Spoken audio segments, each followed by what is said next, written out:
আমার ভালোবাসা তো ভুল ছিল না, কেন করলে তুমি এমন ছলনা?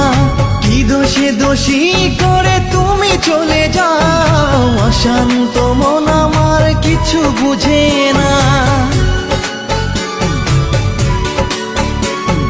প্রশ্ন করে দেখো তোমাকে তুমি, বুঝবে তাহলে আছে কেমন আমি।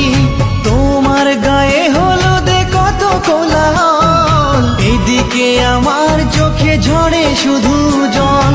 ভুলতে পারি না আমি তোমার স্মৃতি, কেমনে ভুলে গেছো ওগো প্রিয়সী। মনে কি পড়ে না সেই মধুর প্রীতি, মনে কি পড়ে না সেই মধুর প্রীতি। পুষ্পে ভরা তোমার পেলাম চিঠি।